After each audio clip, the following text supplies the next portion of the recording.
Today's episode of Howdy Fort Bend is sponsored by Sugarland's premier fence provider, Fort Harris Fence Company. As a family-owned business, we take pride in delivering top-notch service and craftsmanship right here in our hometown.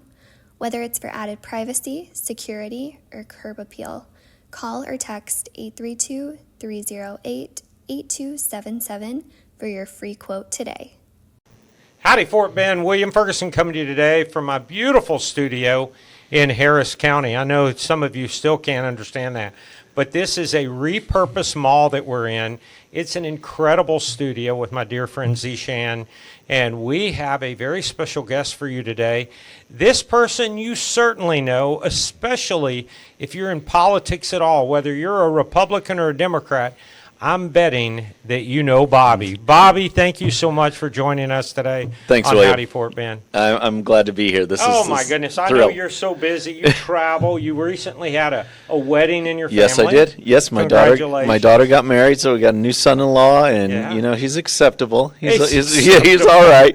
And no, we had a really great time. Isn't that a great thing when you get to see my daughter, I've got one daughter, and when she married off, I couldn't ask for a better young man, and he was the best. But the old saying, I don't know if you had the conversation with your future son-in-law at the time, but I remember looking at mine saying, you do know that if you ever hurt her, right, they'll never find you. Right, that's right. He goes, excuse me? I said, you've been warned.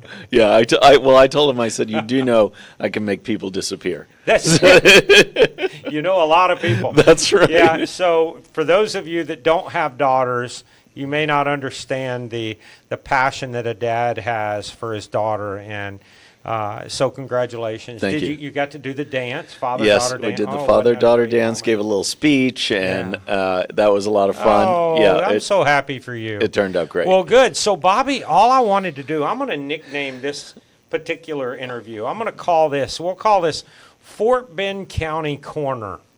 That's the best I can come up. Let's just talk about the political health of our county. Okay. As the chair of the Republican Party in Fort Bend, I know that's a tall order. You've got a huge responsibility. One, what has that been like? And sort of first, what's that been like for you? Well, this has been an adventure for sure, being county chairman. I mean, I probably, didn't know what I was getting into when we first started, but with, any organization that I'm involved in, my goal is to just make it the best, make it the best that it can be. And, I got involved in the grassroots level early on. I was involved in Young Republicans. Yeah. So when I lived in Harris County and was going to graduate school, I got involved in the Houston Young Republicans. And I tell the story that I go to my first meeting and I come out as the membership committee chair. So they need a volunteer, and I had no idea. You're the guy. Right, that what I was getting into. But from there, it led to being president of the Houston Club and state chairman for Texas, and then the number 3 national officer until I moved on from that. But every step of the way was, how can we be better? How can we be great? Yeah. And it came in to Fort Bend, who was kind of reeling from the election results of 18 and from 20. And we had a couple months ago our Lincoln Reagan dinner, and it was so great because it was really a celebration of the work that everybody did. Sure. We had 0% countywide wins in 2020, and we went up to 48% during my first term and 77% this time. That's incredible. And what I wanted to try to get across to people, though, is because it's great that we won, but all it showed was that in a county like Fort Bend, it's going to be incredibly hard to win. Mm-hmm. All we did was show that when we work, just nonstop, we've got a chance to win. And that's what a split county gives you. I mean, we're the most diverse county in Texas, and it shows. And you have to take your message to everybody. You're sometimes going to be the victim or the beneficiary of the national mood. And we put it all together, and we were able to win. But, who knows what the next cycle is going to be. And you just made an interesting point. I don't think a lot of people think about what you just said, the victim of a national political movement. So whether it was Trump in office or Biden or whoever it was, that affects us, especially every 4 years for the presidential election. But it also affects us for the midterms, which is what we're coming into. Absolutely. And so it's really important that people do what you said and stay invested in time and money. And a lot of people think, oh, I can just go back to sleep, and you can't. Right. Yeah, you just And can't. and it's been a great experience too. Like I said, I've have experience leading organizations, but from an issue standpoint, my focus has always been on the national. I mean, when I'm on TV or political commentary, it's on the national side. So to bring it home has been a thrill, actually, to see what is involved in talking with voters and talking with residents of Fort Bend. What's important to you? How can we make things better? And taking that to heart for messaging and helping our candidates, saying, look, we've got a great slate of candidates, but make sure that you relate to the voters. It's not about you, it's about them. And Well, if I can, Yeah. while I'm thinking about that, the candidates, the thing that kind of makes it feel like you need a shower from time to time, candidates seems to only show up at an election cycle. And I think it's unfortunate because I don't feel they're real sincere. Right. The ones that are there year round, I mean, I am all in. I want to get excited about them. You kind of really know who they are, but like in our current cycle, you see them, they just show up because they want to be the first to file, and that'll hold people off. And I'm thinking, you've not done anything. Right. And all of a sudden you think you're just going to be a part of it. So I like how you called out a need for workers. Also, you bring something up I've heard people say about you before. Well, he seems to really have more interest on a national level. And what I don't think people understand is your role is a national level, Yep. representing us locally. And I don't think people understand how important that is. I mean, I can't help what my background is and Right. what I do for a living. And I train candidates in media and communications, and I comment on national issues. But in this job, it all comes about by bringing that home. And, again, in a county like Fort Bend, I think it's crucial to know what's going on nationally because that affects the voters, even on the midterms, but especially in the presidential election. Some of these voters are just coming out to vote for the top of the ticket. Yeah, every They don't time. know who's running for the 458th District Court or It all matters. right. And so how do we then take those people that are driven to the polls by national issues and bring that home to make them notice our candidates? And that's a big challenge, and we've been able to do it successfully. So let's give them an example. New York right now. New York, boy, what a political hot potato right now. And, That's for sure. And I have my thoughts about New York, but how do you see the New York election playing itself out, and how does that affect Fort Bend County? Well, I was just talking about this the other day. I mean, that Democrat primary took a lot of people by surprise. I mean, Mamdani was polling at 1% just a few months ago, and then ends up being the winner. And it really is a shock. There's a couple things that are going on right there. One, to me, it shows that the Democrats haven't learned their lesson from 2024 elections. There's a whole slate of what we'd call these 80-20 issues where they seem like common sense issues, and the American public just overwhelmingly fall on one side, and the far left falls on another side. And after the election, you'd see MSNBC or CNN doing a little bit of soul searching. Hey, we got to fix this, but they don't. And now they elect a guy that's an admitted Democrat socialist. You can throw away the first part. I mean, he's a socialist with his policies. And now they're all in shock. And I think what's going to happen, this is my prediction now, we'll see. Sure. We'll see what happens. But with Cuomo announcing that he's not going to run or pursue an independent route, I think that greatly helps Adams, and that could carry, a coalition could carry Adams to But reelection. doesn't Adams have his own problems? He has his own baggage My too, gosh. right? So it's a big old mess. But what it does is it's come around at a time when it really reminds people that, hey, what we voted for in 24 is just it really is a common sense approach, Right. and we don't want business as usual, Sure. and we want issues that on the national level protect our border, help our energy, help our economy, Right.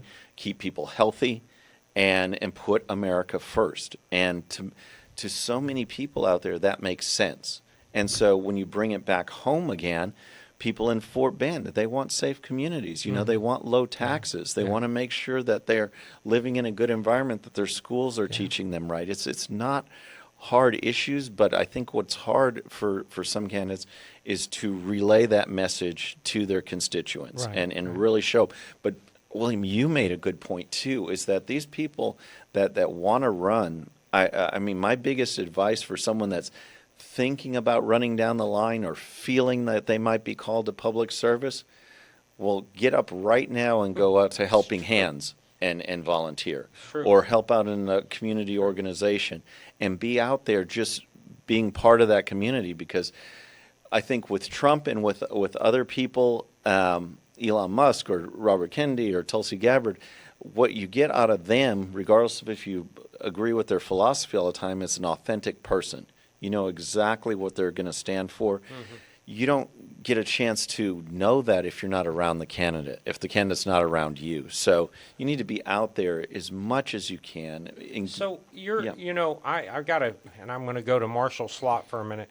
So I remember Marshall Slot came to me and said, hey, should he run for sheriff?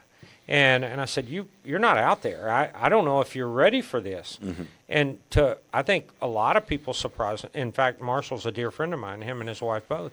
And he got within 900 votes in a county election for sheriff. It was so close. What I'm not telling people is, if you feel like you and I just agreed, if you want to run, we want you to run. But the reality is, if you want to improve your odds, you need to get involved in the community. Mm-hmm. And don't be one of these people that just show up with some animal shelter dog food thinking that's enough. You need to be invested. And I challenge you also, and I know Bobby's probably going to, his eyes will roll back when I say this. Hey, if you're not involved in your HOA or in the PTA or, in the city or some level, get involved yesterday. Mm-hmm. And because I'm watching it happen right now, and, I want to make comments on social media. Right. This is, where have you come from? Where have you? Yeah. I just don't get it, because people say, well, he or she is not qualified. Well, one, you don't even know who they are. Right. How do you know if they're qualified? And then who makes the qualifications? Mm-hmm. So I love that people get involved and feel compelled to run. So getting back to the county chair position, what would be your message as we're going into, this midterm's going to be very telling. We've got a county judge. We have 2 county commissioners that are up for reelection.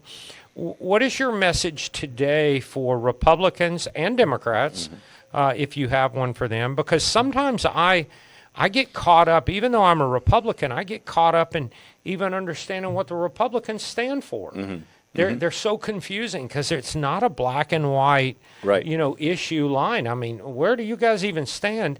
And sometimes the Democrats will say things that you're like, well, they sound more conservative right now than the Republicans.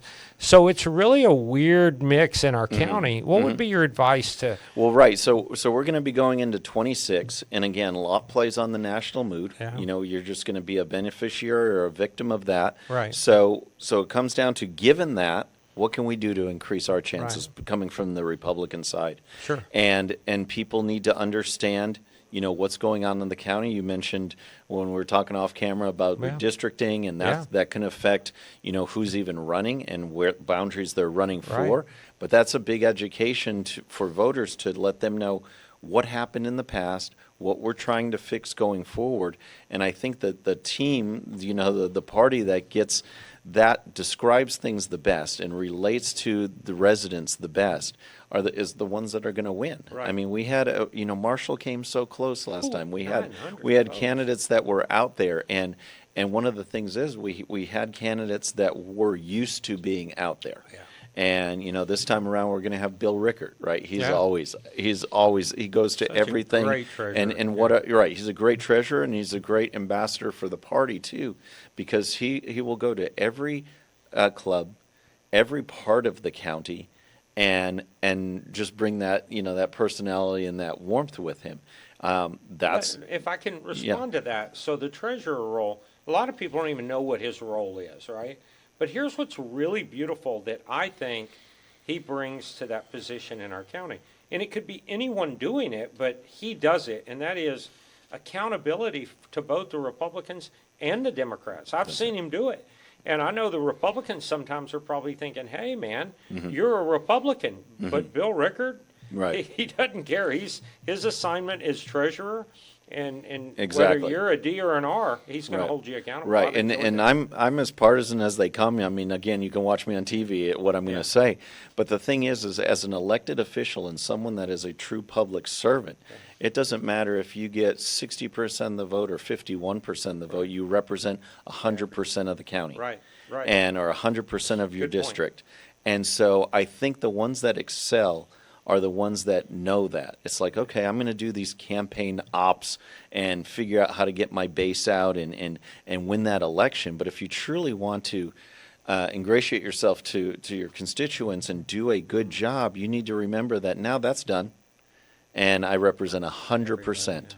And if you take that attitude, I think it helps you with constituent services better. It helps you with legislation or administrative role better, and you just end up being a better leader. Well, we've got a lot of great leaders in our county, Mm-hmm. and we've got some that are challenged. So I am certainly looking forward to next year. What I'm hearing you say is, let us define who and what we are loudly enough that everyone knows, and not just our little tight circle. I worry about that all the time, that we lose our identity in our attempt to be in control of something, Right. but yet we need to stand for something. Exactly. Right. Yeah. Never shy away from your beliefs, your values. But the challenge for any candidate or any commentator or anybody is to say, hey, if I've got confidence, then I should be able to go to any group, Right. any audience, and be able to relay that to them in a way that they understand, that Yeah. relates to them, that brings it home to them. And then they could say, hey, you know what? I mean, he might have been a Republican, but I like what he's saying. Yeah. I understand what he's saying. It affects my daily life, these issues that he's talking about. Maybe I'll pay attention to him a little Yeah. more. Maybe I'll find out a little bit more about it. So it's a challenge. For I'm going sure. to take you on a crazy ride here. All right, let's do it. Let's go Nationally for it. speaking. I'm going to grab a little You water. better take a drink Yeah. on this one. Right, yeah, I think I Nationally need it. speaking, what are your thoughts about Canada being the, adding to our flag as the 51st state? Is that just some interesting conversation that only comes up when you have a Trump as president? Yeah, you know what? I think so. I mean, he is a master. He's a master of the deal. You know, he knows his philosophy. But what I tell people is that he's also a master of trolling. I mean, if he can push a button, he will push a button. Yeah. And I mean, he's thrown that out there a couple times. He threw that when the Canadian prime minister was visiting. You know, it's like, hey, you know, you really want to be, you know, Right. you do, Right. right? Right. I have thoroughly watched it and went, wow. Right. But he caused me to dig into the issues. Yes. And the issues there in two of their provinces are literally that they don't feel like they're being heard, Exactly. and they're being abused by their federal government. And the more I dug into it, well, who would want that, right? Right. Except people that are, for lack of better words, are useful idiots to the government.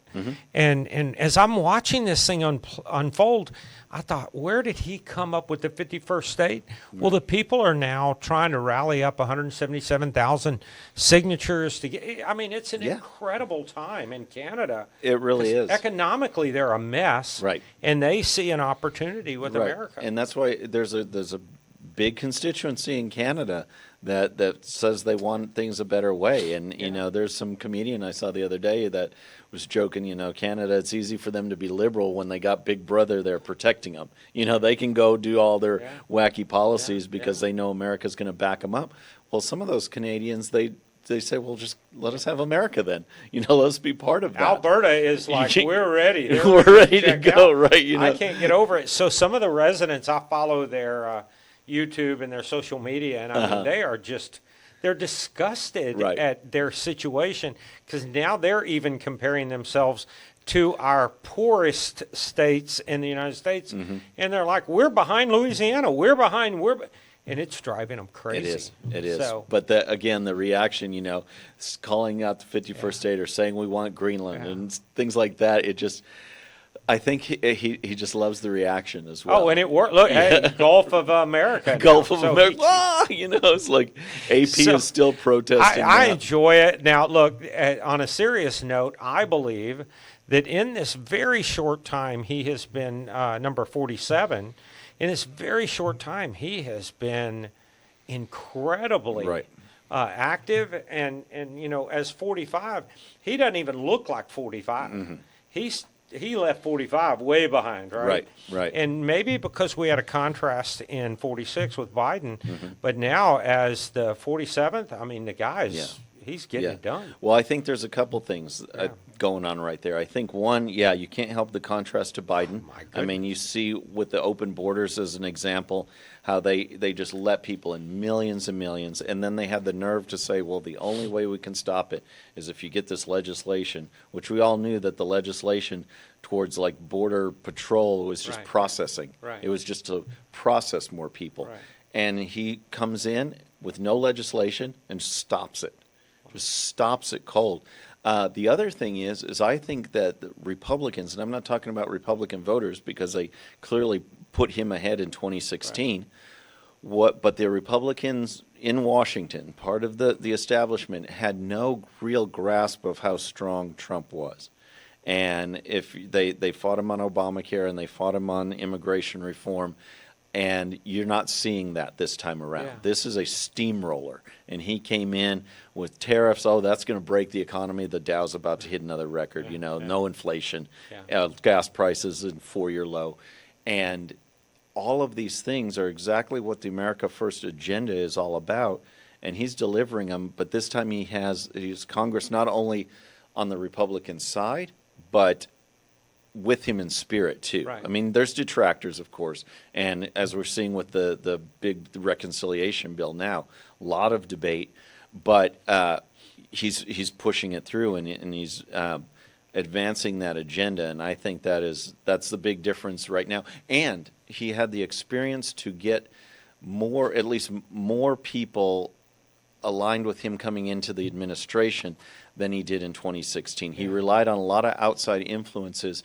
as far as staffing, and now he's got a lot more people that are all in on America First. Well, and I won't go too deep into it because I know we're about Fort Bend here, but his little I don't know, post, whatever it is, that he did about Elon this morning or yesterday evening about Doge looking into his companies. I was like, what is this guy doing? I know. He is and I thought they were over that. I thought that fight was over, and now it's back again. So anyhow, what I personally, and I could be way off, you see a picture maybe differently than I do. I believe the activities to our improvements to our economy, to our border security, I believe they all play into the favor of Fort Bend County in 26. What are your thoughts? Yeah.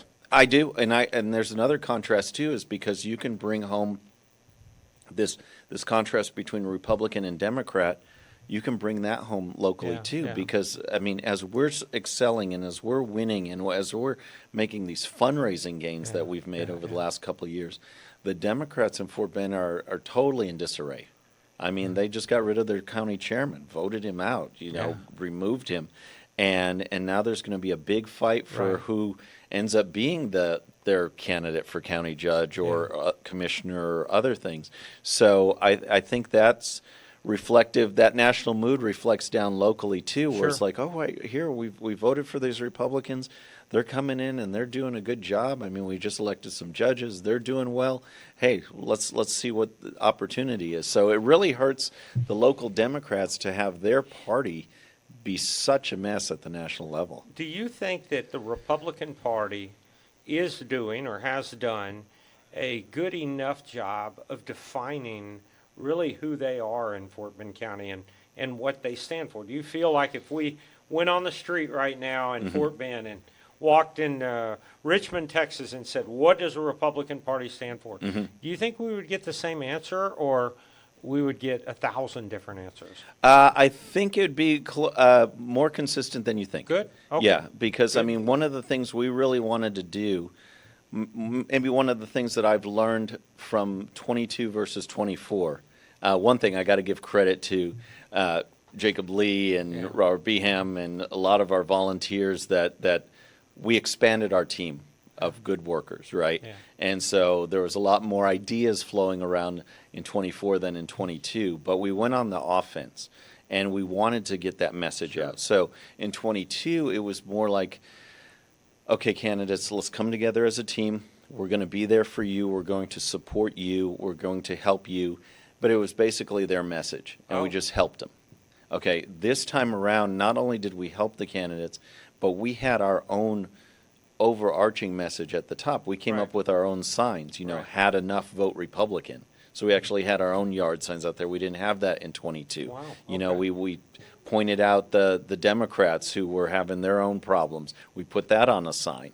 So we were highlighting through our literature and through our social media the good things we were doing and contrasting that with what the Democrats are doing. We didn't really do that part. We got organized and we put a team together in 22. But as far as messaging directly on what we want to do, we did that a lot better. So you're making me think of something that the Democrats do very, very well as an organization, and I'm giving away all their public secrets. How's that? They're great cheerleaders. They're Right. great as a group, and I mean the ship could be going down, and they're all going to cheer, right? And then I look at the Republican Party, and the ship may not be going down, but they're not even cheering. And I've really picked that up from afar. I've held position in a nonpartisan city for 5 years. And so I didn't really ever play a role in the Republican Party the way I'm sitting back watching right now. And Right. I'm just in awe at how little they will cheer their successes. And so maybe you need to start being a good cheerleader. Right. That's the next thing. That's what we have to up it because it's like, Or Jacob will be the you're cheerleader. right. It's like, hey guys, we're winning. Let's be happy about that. Let's enjoy it, and let's use Yeah. that to focus on more improvements. Sure. But I 100% agree with you that we need to take a little bit of time and say, look how far we've come, and we've done that because we've been organized, we've been a team, and let's celebrate that and be happy about it. So I do have some concerns. I'll just throw out one or two. Sure. So as I look at our county, our property tax rate residential is 43 cents. I look at that, and as the appraised values settle or drop, it's going to be tough for them to hold the 43. Promises that were made in the past during bond elections where, we're not going to raise that. I think as someone that's managed the largest city in Fort Bend County, I think promises like those become challenges. And I think that the Republican Party really needs to remember some of the promises that were made, because here in the near future, I'm thinking it's going to be a challenge to hold the 43. Yep. And, investments like the Epicenter, I was never a fan of that investment, the way it was done. It is done. I know that there are some people with grander ideas also at the county level. And I believe that we, the people, need to pay attention to the way their money's being spent. And it's a lot. Right. The city of Sugar Land handles things pretty well, certainly efficiently. We're at 35 cents compared to 43. Now, the difference between the city and the county is we have revenue in the form of sales tax that the county doesn't have. And so that is a benefit to the city. But I got to tell you, I've got some concerns. That's just a couple of them that I hope we, the people, are paying attention to. And I'm almost certain that the Republican Party will remember the promises that some made to pass some of these bonds. And now, how about this one? This was one of my gripes. I don't even know if you remember this. This was in our last bond election for the parks.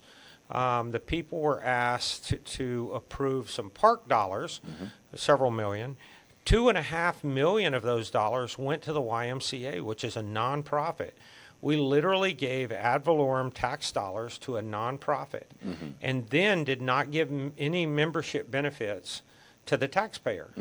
Those are the kind of mindset decisions that should not ever happen in government. And I'm watching these things quietly because I Right. remember, I don't think the people realized Right. that they were paying money for something they got no benefit. At least if you put the money in a street, you can drive down it. Right. Or a sidewalk, you can walk down it. You got nothing Right. out of putting your ad valorem dollars in And there. and that's where the real challenge is. So like you said, we're going to head to a midterm, right? So there's Yeah. no one bringing out that there's no presidential race That's or it. anything. So we're going to have Senate race, governor race, but these issues back home, forget about griping about your federal income tax. Right. Let's talk about what's going on in Locally. the county and how that can affect Yeah. you. And that's where we have to do a good job, not only as the party, but as our elected officials I agree. in getting that out. You know, and speaking to about Andy Myers Mm-hmm. for a minute, Andy, he's 80 plus, and that he's so smart, and That's right. and he remembers everything. If you ever have a question about something in the past, ask Andy. Right. I guarantee you, Andy will know the date and who said it. So I know we have men and women in the Republican Party that are absolutely mindful of all this, but someone, Jacob, someone has got to get that message out. Otherwise, to be candid with you, our voter is susceptible to the candidate that shows up out of nowhere with a lot of money or a lot of noise, and then they disappear when they win or lose. Exactly. Yeah, Exactly. and And so- getting through that, regardless of who our candidates are, getting that Right. the voter base saturated with what's important and what's Yeah, going on yeah. and how we can make a difference, because really all these elections are about trust. Trust me to solve these problems. Well, one, that voter needs to know what the problems are. Yeah. And then they need to be able to relate to that solution as a way that, hey, that affects me daily. That affects my family daily. Yeah. That affects my choices, which is, in other words, affects either my freedom or my safety. And relay it like that, and you'll be able to do it. I want to define what that looks like on my way out here. It's great that someone you say, "Hey, I support Bobby. I want Bobby to be the man," but then you don't give him time, you don't give him money, you don't tell your neighbors, you do nothing but say, "Bobby, I'm going to vote for you," and you do nothing else. Right. It's not enough anymore. No. Right. That's right. It's a battlefield out there in politics, and if you say you're for someone, get behind them, whoever that may be, whether it's your favorite Republican or your least favorite Republican. Get behind them, Right. for goodness sake. And I don't know if people understand that it's great to say I vote for you, but man, as a candidate, when people wrote you a check for $100, knowing you're covering yard signs, Right. Well, you know that better than anyone. I mean, It's when they priceless. come out and they say, "Hey, I want to help you," not to support you as Yeah. a vote, which we all love, but I'm willing to wear your shirt. I'm willing to write you that check. I'm willing to put a sign out, yeah. work the poll for you.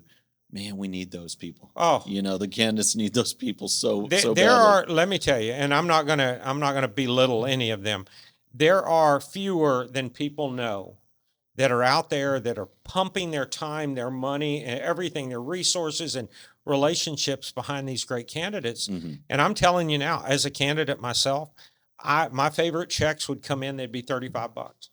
Or I'd get a check that was $5,000, but that $35 check, you knew that man or woman Oh, yeah. gave it wanting, 5 signs or 6, whatever she was thinking. And Exactly. you get her signs out to her neighborhood. Yeah. And people would host these little driveway meet and greets and whatever you can do to help your candidate right now. But going back to the party must define who they are and the direction they're going. And Bobby, my compliment to you. I think you've done a great job. I think that you have been able to somehow, I don't know how you juggled it, but you've taken our county issues to a national level. You have a relationship outside of Fort Bend County. I think you've done a great job, man. Thank Just you. keep defining who the Republican Party is and maybe make Jacob into a cute cheerleader. That's right. We'll do something with him. But I appreciate the feedback on that Well- too, because it's always a good reminder to say, hey, we got to stay mission focused, right? That's it. And keep showing people, because one of the number one things about messaging is if you don't define your brand, your opponent will. Someone will. So Exactly. our former police chief in Sugar Land, he started every meeting defining his pillars. He referred to as 6 pillars at all of our department. At the time, our police department would abide by these 6 pillars. Every meeting, 6 pillars, 6 pillars. Well, now that he's no longer our police chief and he's been promoted up, those pillars now apply to the entire city. And it is beautiful Wow. that he's always reminding, like I'm asking you, remind the community what we stand for. That's right. And where we're going. I think it gets lost. Yep, I Literally. agree. So thank you again, Bobby. I hope you've enjoyed it as much as I have. It's with been you. fun. Yeah, this is the same guy that sits on Fox, so I feel kind of right. this is pretty cool. But thank you for that. And I'll just say this to Fort Bend. I say it all the time. Invest not just your time with your family, isolated in your home. Invest in your community, your neighborhood. Invest in your businesses locally, small and large. Guys, we can make Fort Bend County great, right? Absolutely. We certainly can make it great, but it's going to require that we all view ourselves as part of a neighborhood, not just a house, not just a voter. You're part of a neighborhood. And so I challenge you to think that way. And I certainly hope you share my conservative values as Bobby seems to have. We've got to get Fort Bend to being great again. That's right. And with that said, howdy, Fort Bend. I'll see you again. Bye, y'all.